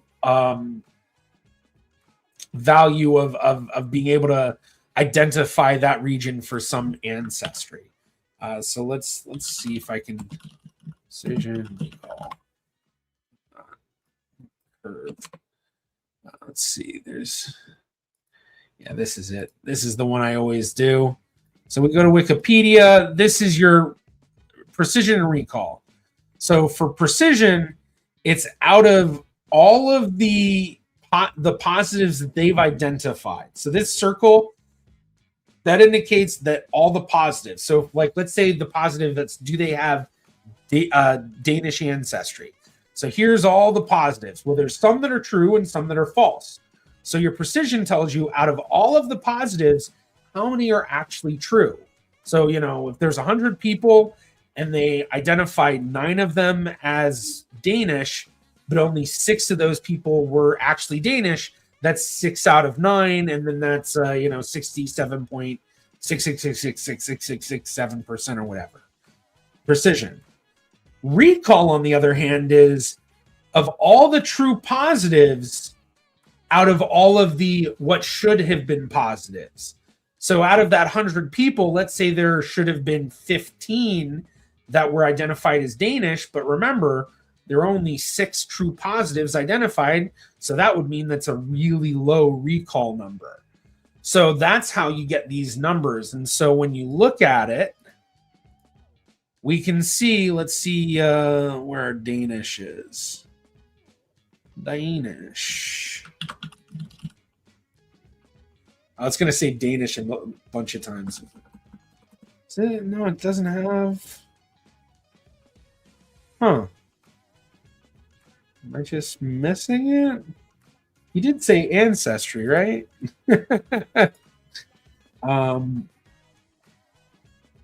Oh yeah, I guess you didn't say if it was Ancestry or not. So yeah, I guess I'm not sure, but yeah, basically, let's say it's on 23andMe, and I don't know. Let's just say it's Northeast Scotland that you're getting. So now you're getting an idea. Okay, well, with Northeast Scotland, we've got a 65.64% recall.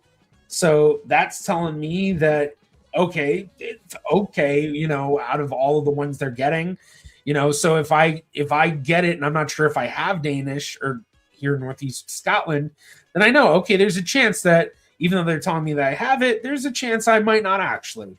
And then with the precision now, we look at that and we say, okay, well, 68.21%. So that means even if I am expecting to have Danish, I might not get it because they're not getting everybody with it. So hopefully that helps. Yeah, my ancestry from Scandinavia is mainly Norwegian, specifically Southern. I know there can be quite a bit of mix in Scandinavia. Yeah, and so if you're also looking at Scandinavia, I mean, talk about getting as close as you can to Denmark, and especially Southern Scandinavia. Let's just pull up a map so people can see. For anyone that's not geographically whatever. Of course it glitches. So there's Southern Sweden, there's Denmark. It's like basically right there. And I mean Copenhagen, Yes, right off. So yeah. All right. That's gonna make it go crazy.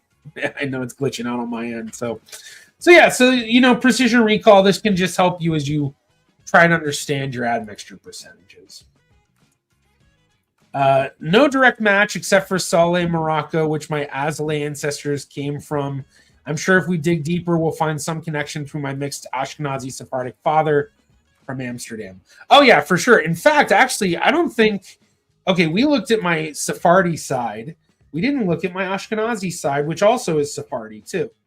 So on the Ashkenazi side, the Moscow Levy family, big one, the Burgers, the Virjong, so very young, Virjong, the Brahmer. Now Virjong changed their name to Fairman, which I think is really funny because I always wondered, like before I started trying to learn Dutch, like why did Virjong, or I always pronounce it Virjong. I still kind of go to that, but I know it's Virjong. But like, why would they change that to Fairman? And I always thought, well, maybe it translates to that. And then it's like, wait, Veer young, very young. Like, or I guess, yeah, Veer. Is that Veer in Dutch? Oh, spring. No, a spring is Lenta, I thought. I guess this is a different way of spring. Oh, feather or fairy it could also mean. Oh, maybe that's it. Yeah, interesting. I don't know. But yeah, I always thought, young? Okay. The Zover family, and then of course, don't know the biological father, but Dahan, the Stiesel family, the Barzilay, and then this is where it gets into my other Sephardi side. So just to show a bit more of that.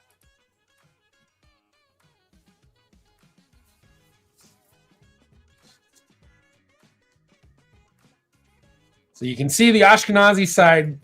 It's amazing how far we can trace back these Ashkenazi families in Amsterdam, but nothing compared to the Sephardi families. So Benavista, Marcella, De Pinedo, the Cohen Paisato family, the Sarfati Pina family, Jesseron de Olivier,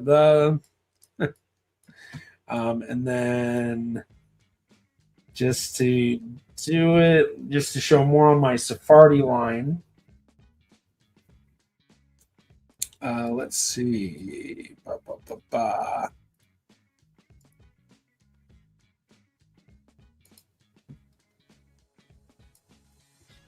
So it'll be a lot of the names, obviously, that we've already seen, but adding just a couple of generations.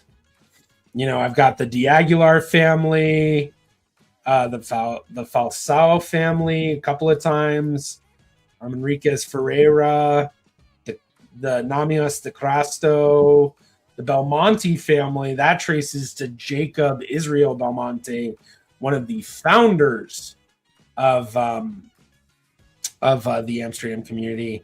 No idea why they've got. Some people just come in and they just really screw with the tree. That's one of the downsides with the collaborative trees is you get people just going in and editing it in their own preferred way, even though there's already set ways of doing stuff. But yeah, so just more of the family names. And then I do have De Pinto in there too, a little bit further up.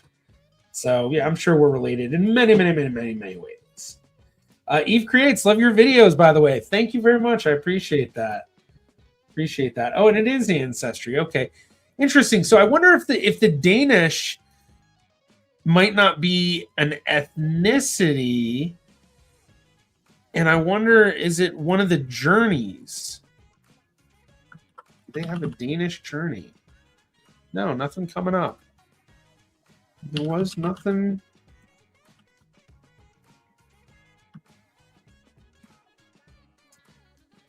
Interesting. Yeah, I guess. Oh, there we go. Okay, it's under Denmark. There we go.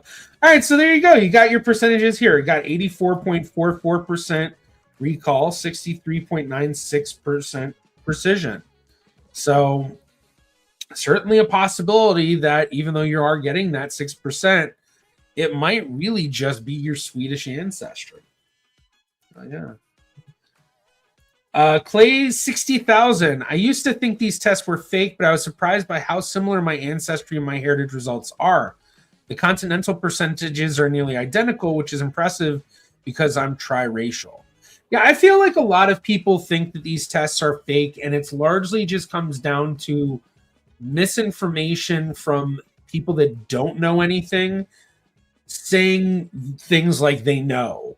When I was doing a lot of my reaction videos, there were so many videos that I watched where people misunderstood stuff, but would confidently, oh, well, it must mean this, and then it's like, no, that's not it.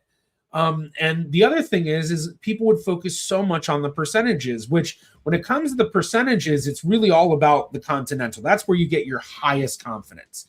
And then as you get more regional, your confidence gets lower and lower because, as we all know, it's not so simple. It's not like this group only had children with this one group, because if that happened, the genetic diversity would be very crazy in terms of not being there at all between all these differences. But like, basically, the percentages just give you an idea, but you do these DNA tests, you see the matches, and it's like, this is definitely not fake.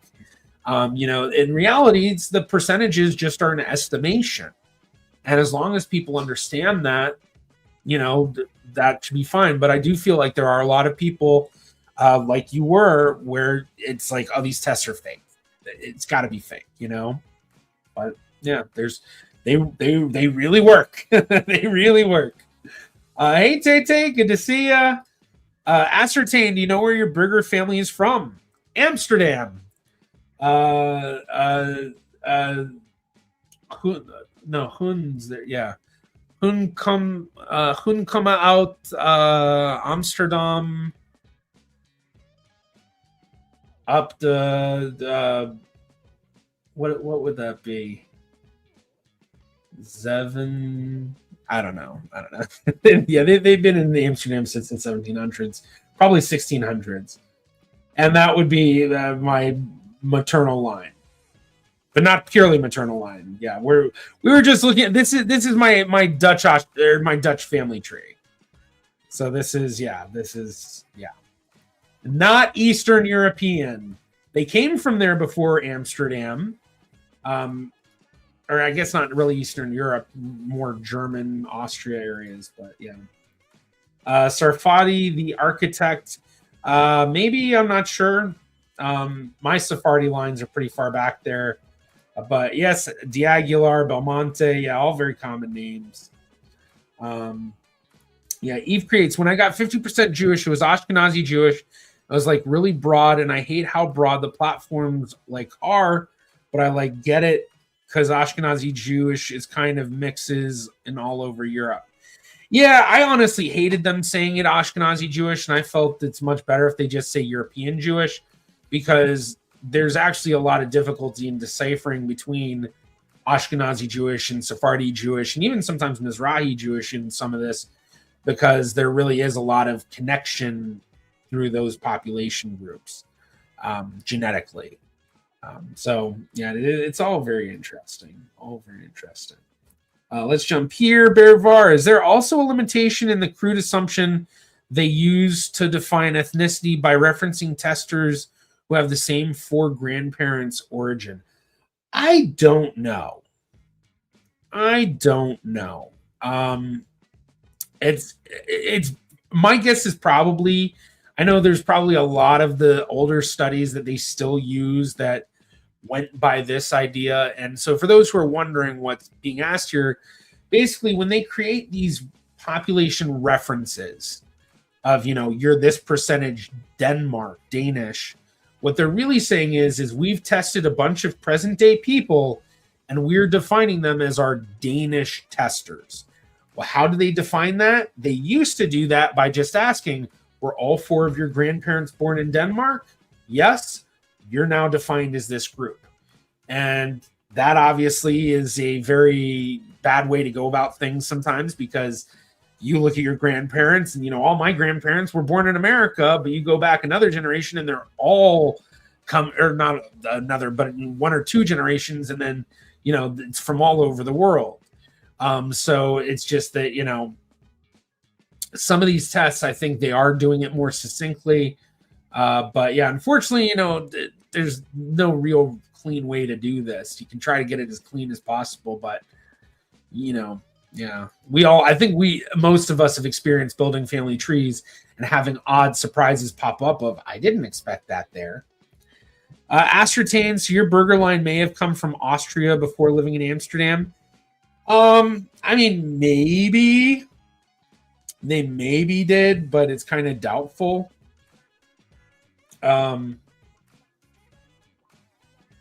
If I remember correctly, I think most of those families, I forgot where they came from. I need to, but they came from like certain areas of Germany, and I think largely Poland, Lithuania sort of areas. Where was my? Yeah. So, but this line is not traced very far up. Like, this is actually a pretty short line for me. So we have Anna, and then they came from Hesse in Germany. Which actually, I have the marriage bond, de Undertrau, van de Undertrauregister, the marriage register. So basically, the marriage bond, it's this thing that in Amsterdam and it's elsewhere too, you have to announce we're getting married. And so with that, they say where they're coming from. So here, Joseph Ruben Levy in Amsterdam, so from Amsterdam, Yod, what was I forgot what that stands for. Van Sprins. Basically, this is his witness. Sprins Hartog Levy und Kerk de Houtstraat in the Pintoshang. In the what hall? And then Anna Heymans van Offenbach. So it's literally, we have a record saying where she's from. Now remember, the burger name is not adopted yet necessarily. This is patronymic, and some of you may have already noticed this. So Joseph Ruben Levy actually becomes Joseph Ruben Levy Moscow, and this is from 1793, and it gives us the information. But for the burger name, with a lot of these records, the Ashkenazi Jews would keep it patronymic, but there are some where you will find the surnames. But when you look at Anna, when she lived, well, she was alive in the 1800s, in the early 1800s, when the Netherlands was forced to take surnames thanks to Napoleon's reign. Even though everyone loved Ludwig Napoleon. But yeah, so that's what's going on there. Okay. Yeah, I've found that Fleming origins is pretty interesting. Yeah, I have not done much Flemish ancestry. Oh, okay. Vuduvnar. Viduvnar? Is that? So I guess widow too. So yeah, interesting. Yeah, that is not a word I've known before. Okay, thank you. So yeah, it's good to have my Dutchies in the chat helping with that. Lewis, the companies are getting better with their ethnicities. I should be 100% Ashkenazi Jewish, and FTDNA has me at 96%. My heritage 100%, 23 me at 96.8, and the Ancestry at 99. Very interesting. Yeah. I can't read foreign documents for the life of me. I love reading them. Linda, I used to use GEDmatch intensively for some years, but haven't bothered a while now, other than a couple of specific tools. And I think that's been a lot of users with GEDmatch, just because I don't find many people getting a lot of new matches all the time on GEDmatch. with Ancestry, it's like constant flow of new matches. My Heritage and Family Tree DNA and 23andMe and the others, it's kind of like, every now and again. But with GEDmatch, it's like a very slow trickle. So it really does become, I need to use this specific tool. Then you go on GEDmatch. But yeah, fortunately, there's just, it's that database size. They really need to get it bigger. That's the big thing. So, but yeah, I look forward to seeing what they are doing now. I'm hopeful for it. I'm very hopeful. So, all right. Well, just a quick reminder for people, if you haven't given this a like or subscribe, please be sure to do that. Also, if people are looking to do consultations, be sure to check out my website. Do I still have that up? No, I don't, but geneivlogger.com. You can go there and book a consultation with me and, set it up where I go and sit down one-on-one with you over a Zoom call and help you with your figure out your DNA results or figure out a DNA question or, help try to, give you guidance on what are the next best steps to take. Other than that, trying to think if there's anything. I didn't get a video out this week. I'm still in the midst of moving. The old place that I was at, we're going to be renting out. So it's like, basically fully out of there, but pretty much in the process of getting it ready to rent. And then now in here and trying to, get that set up, but I got to figure out the others. So it's like, oh my gosh, I've been doing so much lately, but it has been good. But yeah, hopefully soon enough, it won't be such a boring background.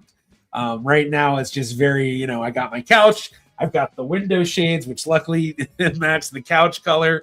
And then these yellowish walls. So yeah. But yeah, with that, thank you so much, everybody, for joining today. I really appreciate it. A lot of fun updates. So for anyone that came in a little late, be sure to go back and watch what you missed, because there were a lot. There was a lot that we covered. And then for those that were here for a large majority of the time or anything like that, if you haven't seen my latest video, be sure to go check that out, where I talk about the Y haplogroup for my Sephardic Nunes Vaz line, which I'm going to link in chat. So if you do go from here to watch that, love it if you made a comment and say you're watching it from here. But yeah, thank you so much, everybody, for joining again. For those that don't know, I stream every Friday, 4 p.m. Eastern time. So if you don't have it on your schedule, hopefully I'll see you next week. But thank you so much, everybody. I am Jarrett Ross, the Genie Vlogger, and I'm out of here. I'll see